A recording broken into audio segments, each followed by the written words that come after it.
अस्सलाम वालेकुम नाज़रीन, तेलंगाना न्यूज़ टुडे में आपका खैर मक़दम है। मैं मोहम्मद इजहार, पेश खिदमत headline. Election commission of India ने ऐलान किया है कि तेलंगाना में असम्बली इंतखाबात 30 नवंबर को होंगे।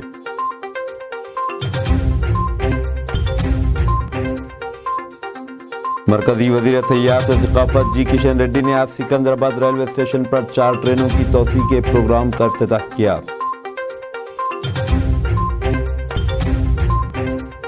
बीआरएस के सदर और चीफ मिनिस्टर चंद्रशेखर राव गजवेल और कामारेड्डी असेंबली हलकों के लिए 9 नवंबर को नामजदगियां दाखिल करेंगे।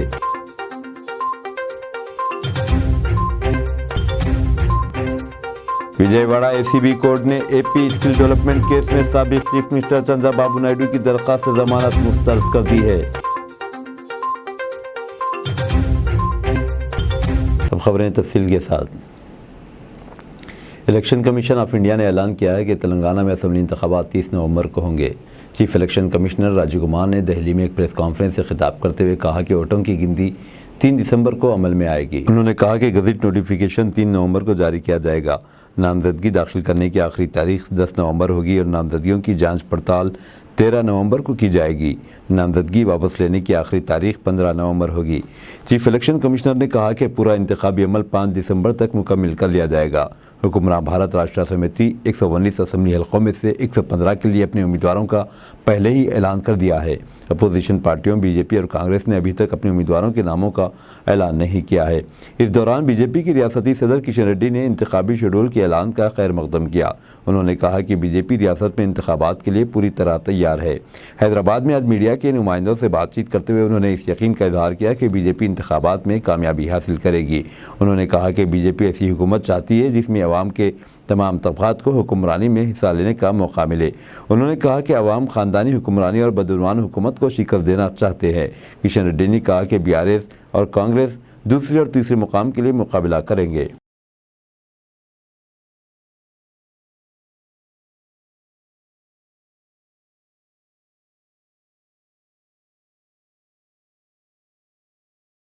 बीआरएस के सदर चीफ मिनिस्टर चंद्रशेखर राव गजवेल और कामारेड्डी असेंबली हलकों के लिए 9 नवंबर को नामजदगियां दाखिल करेंगे। वो पहले गजवेल में कागजात नामजदगी दाखिल करेंगे और उसके बाद दोपहर में कामारेड्डी पहुंचकर नामजदगी दाखिल करेंगे। 15 अक्टूबर को हैदराबाद के तेलंगाना भवन में केसीआर पार्टी के उम्मीदवारों को बी फॉर्म पेश करेंगे। वह इस मौके पर उम्मीदवारों को इंतखाबी कवायद व ज़वाबित से वाकिफ़ करवाएंगे और इन्हें ज़रूरी मशवरे देंगे। केसीआर इसी मौके पर पार्टी का मंशूर जारी करेंगे और बाद में हसनाबाद में मुनाकिद किए जाने वाले जलसे-आम से खिताब करेंगे। इसके अगले दिन वो जंगाओं और भुंगिर हलकों में आम जलसों से खिताब करेंगे।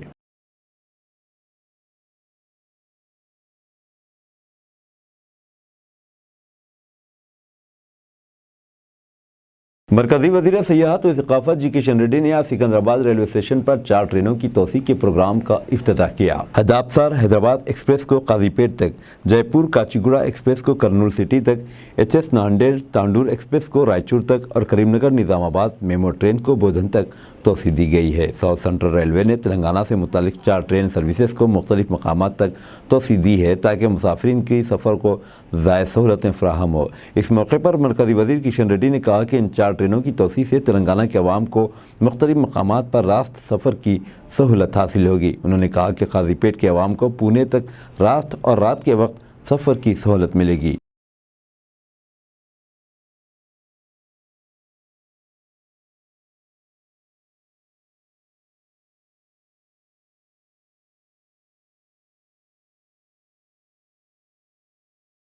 विजयवाड़ा एसीबी अदालत ने एपी स्किल डेवलपमेंट केस में तेलुगुदेशम पार्टी के सदर चंद्रबाबू नायडू की दरखास्त जमानत मुस्तरद कर दी है।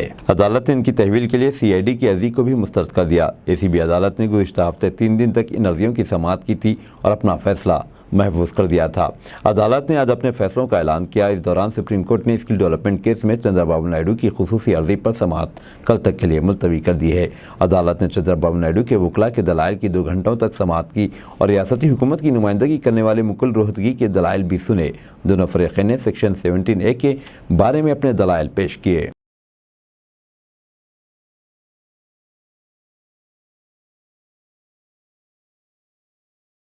AIMIM के सदर बैरिस्टर असदुद्दीन ओवैसी का इलेक्शन कमीशन ऑफ इंडिया की जानिब से 5 रियासतों के इंतखाबात के शेड्यूल के ऐलान पर रद्द-ए-अमल जाहिर करते हुए प्रेस मीट में अपना ख्यालात का इजहार किया। डेट्स का 30 नवंबर को है और राजस्थान में 23 नवंबर को है। तो राजस्थान में हमने अपने 3 कैंडिडेट्स का तो अनाउंस कर चुके हैं और तेलंगाना का भी अनकरीब में कर देंगे। और ECI ने जो डेट्स दिए हैं, हमारी पार्टी इस इलेक्शन के लिए शुरू से ही तैयार थी और तैयार है और हमारी वाहिद पार्टी है जो साल के 12 महीने पिछले 4.5 साल से हम लोग जनता के दरमियान में रहकर काम करते हैं।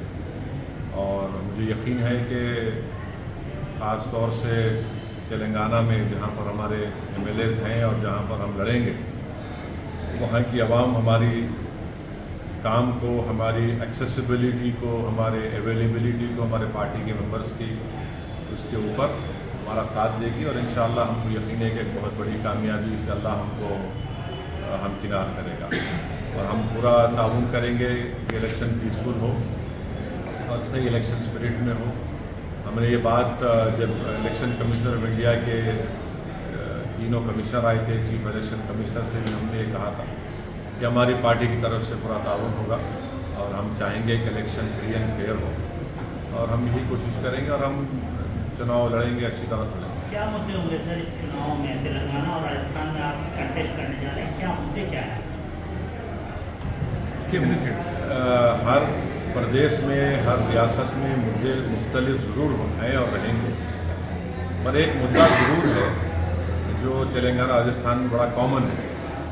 वो ये है कि अल्पसंख्यक समाज की, दलित समाज की पॉलिटिकल लीडरशिप हो, उनकी वॉइस हो, ताकि उनसे उनका पॉलिटिकल एम्पावरमेंट हो, जिसकी वजह से उनका सोशल जस्टिस उनसे होगा और डेवलपमेंट में, एजुकेशन में उनका हिस्सा होगा, सिक्योरिटी में इजाफा होगा।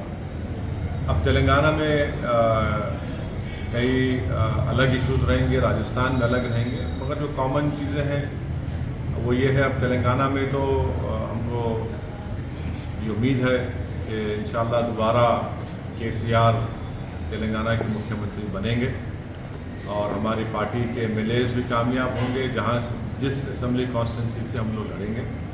राजस्थान में हम लोग पहली मरतबा लड़ने जा रहे हैं। जमील खान हमारे पार्टी के प्रेसिडेंट हैं, उनकी लीडरशिप में हम उम्मीद करते हैं कि राजस्थान की आवाम भी हमारे MIM पार्टी के कैंडिडेट्स को वोट देकर वहाँ पर उनका विधायक MLA बनाए। कितने सीट्स पे लड़ने वाले सर? और सवाल नंबर 2, अभी आपने कहा कि हम उम्मीद करते हैं कि CM जो है फिर से रिपीट करेंगे, BRS की सरकार बनेगी। तो जो कांग्रेस आप पे आरोप लगाती है कि आप BRS के बी टीम हैं, तो आपने ऑफिशियली स्वीकार कर लिया कि आप हम तो सबकी लैला है ना।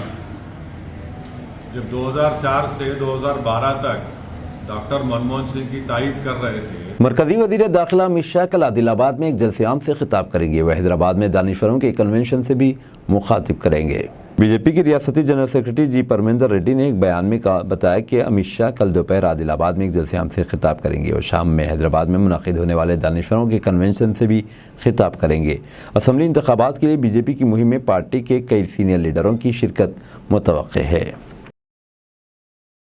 तेलंगाना की हुकूमत ने कल रियासती हुकूमत के मुलाजमीन और वजीफ़ा याबाओं के लिए एक नई हेल्थ स्कीम शुरू की है। हुकूमत ने एम्प्लॉय हेल्थ केयर ट्रस्ट के नाम से एक ट्रस्ट कायम किया, जिससे मुलाजमीन और वजीफ़ा याबाओं के अरकान ख़ानदान को फ़ायदा होगा। ट्रस्ट बोर्ड के सरबराह चीफ सेक्रेटरी होंगे। अहदेदारों और मुलाजमीन को इस ट्रस्ट के अरकान की हैसियत से नामजद किया जाएगा। हुकूमत ने इस सिलसिले में गवर्नमेंट आर्डर 186 जारी कर दिया है। पहले पे रिवीजन कमीशन ने मुलाजमीन और वजीफ़ा याबों के लिए खुसूसी हेल्थ स्कीम की सिफारिश की थी। इसने यह भी कहा था कि ट्रस्ट को चलाने के लिए कुछ रकम जमा की जाए। AITWPF की 11वीं कौमी चैम्पियनशिप 2023 रियासत तेलंगाना हैदराबाद के LB स्टेडियम में मुनाकिद होगी। AITWPF की 11वीं कौमी चैम्पियनशिप 2023 6 से 9 जनवरी 2024 को LB स्टेडियम में मुनाकिद होगी। 600 से 700 रेसलर्स पूरे हिंदुस्तान से इस मुकाबले में हिस्सा लेंगे। हद उम्र कम से कम 8 साल होगी। मैजेस्टिक होटल नामपली में मुनाकिदा मीडिया कॉन्फ्रेंस से मीडिया एसोसिएशन के सदर M.A. हाफिज और दीगर मेंबरान ने खिताब किया और तफसीलात बताई। तेलंगाना की जितने भी ऑर्गेनाइजिंग कमेटी तेलंगाना एसोसिएशन के प्रेसिडेंट आप जी का स्वागत करेंगे। तेलंगाना के सेक्रेटरी अफरोज सलीम का स्वागत करेंगे। ऑर्गेनाइजिंग कमेटी के अकरमुल्लाह जी का स्वागत करेंगे।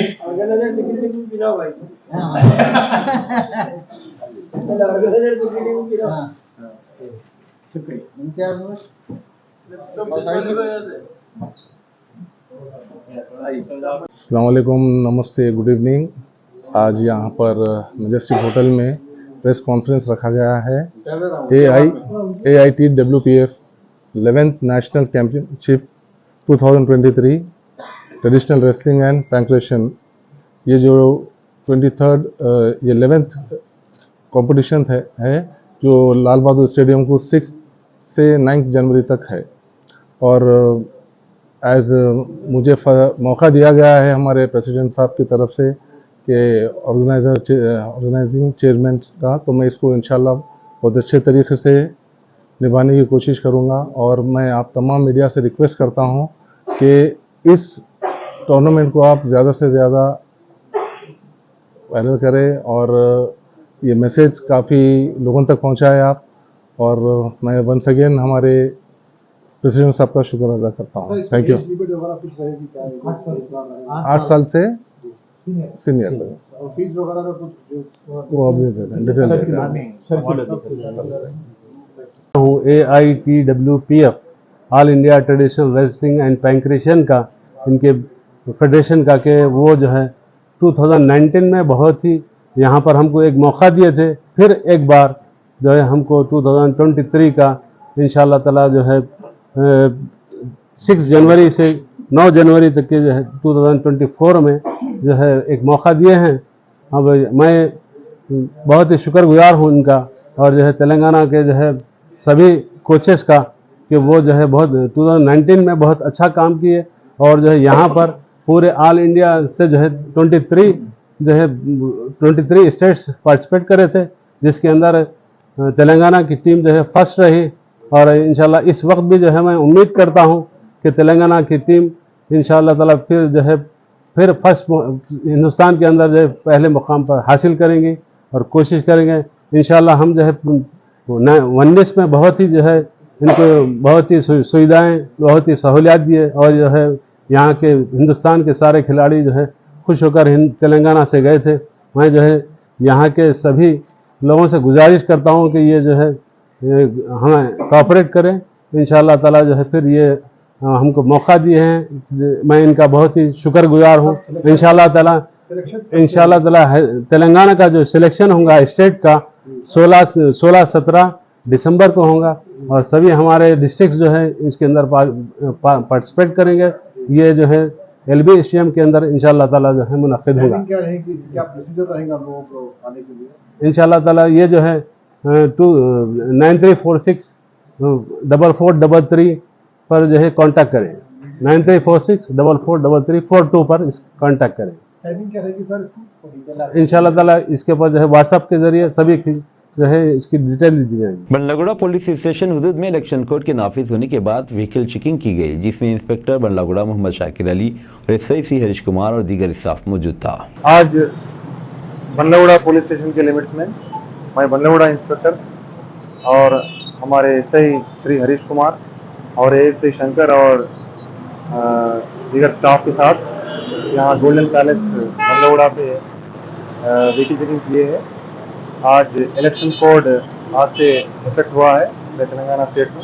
इस मौके पर हम 6 to 8 इवनिंग व्हीकल चेकिंग किए हैं और बंडलागुड़ा पुलिस स्टेशन लिमिट्स में inter commissionerate border check post भी यहाँ पर लगाया गया है। ये सैबराबाद और हैदराबाद के दरमियान मैलारदेवपल्ली और बंडलागुड़ा लिमिट्स के पुलिस स्टेशन के लिमिट्स के बॉर्डर चेक पोस्ट लगाया गया है। ये बॉर्डर चेक पोस्ट 24/7 3 शिफ्ट्स चलेगा। ये इलेक्शन प्रोसेस कंप्लीट होने तक ये चेक पोस्ट यहाँ पर कंटिन्यू होगा।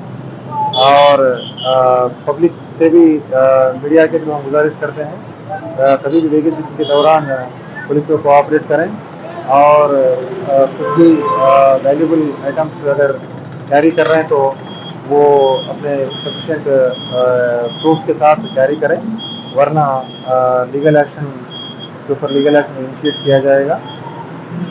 आज व्हीकल चेकिंग के दौरान हम टोटल 78 व्हीकल्स चेक किए हैं। उसमें एक 4 व्हीलर को भी डिटेन किया है, वो टैक्सी प्लेट व्हीकल है, वो वाइट प्लेट लगा के ड्राइव कर रहे हैं। उस व्हीकल को भी सीज किए हैं, उस पर भी केस बुक करके इन्वेस्टिगेशन किया जाए। एबिट्स पुलिस ने बशीरबाग निजाम कॉलेज के गेट नंबर 1 पर तलाशी मुहिम के दौरान भारी मकदार में सोना और चांदी जब्त किया। इंतखाबी ज़ाब्ते अखलाक के नाफिज होने के बाद पुलिस शहर में वसी तरीन पैमाने पर व्हीकल चेकिंग जारी है। इसके एक हिस्से के तौर पर एबिट्स पुलिस की तरफ से किए गए चेकिंग में गाड़ी से 7 किलो सोना और 295 किलो चांदी जब्त की गई। चूँकि शख्स ने कोई सबूत नहीं दिखाया, इसलिए पुलिस ने सोना और चांदी जब्त कर लिया। Central zone DCP Venkateshwar Rao और दीगर आला अहदेदार मौके पर पहुंच गए। Commissioner of police CB Anand मौके पर पहुंच गए और तफसीलात हासिल की। आइए देखते हैं शेख सईद माकवी की एक खुसूसी रिपोर्ट।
నెక్స్ట్ నువ్వు ఆయనకి వాళ్ళు ఇక నువ్వు ఇట్లే ఉండు, వాళ్ళకి ఇస్తుంటే వాళ్ళు తీసుకుంటారు. రావు ఆగు వాళ్ళు వస్తారు.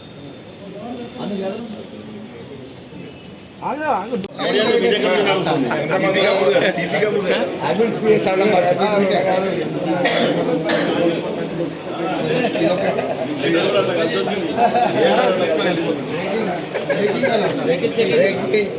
బ్రేకింగ్ స్టార్ట్ రాలే సీలా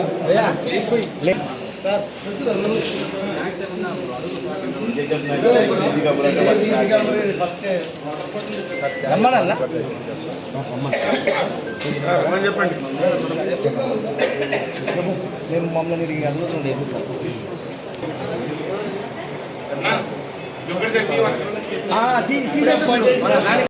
మీరు ఆన్నే కొడతారు, ఆన్నే ఫోకస్ అవుట్ అయితే ఆన్నే డిలీట్ చేస్తారు, ఆన్నే చేస్తారు. సార్ 1 minute సార్ అన్నా పక్కన జరగాలి కొంచెం అన్నా కొంచెం నాయుడు గారు జాగ్రత్తగా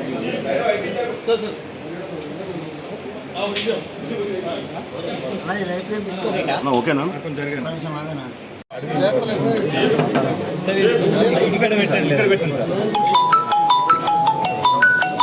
कविता का 3 रोज़ा लंदन दौरे का अख्तिताम। BRS एम्बेसी कलवाकुंटा कविता अपने 3 रोज़ा दौरे लंदन को कामयाबी से मुकम्मल करने के बाद हैदराबाद वापस हो गई। कविता ब्रिज इंडिया की दावत पर लंदन गई थी और कई अहम प्रोग्रामों में हिस्सा लिया। कलवाकुंटला कविता ने ख़वातीन के रिजर्वेशन, जमहूरी अमल में ख़वातीन का किरदार के मौजू पर तंजीम की तरफ से मुनाकिदा कॉन्फ्रेंस में हिस्सा लिया और कलीदी तकरीर की।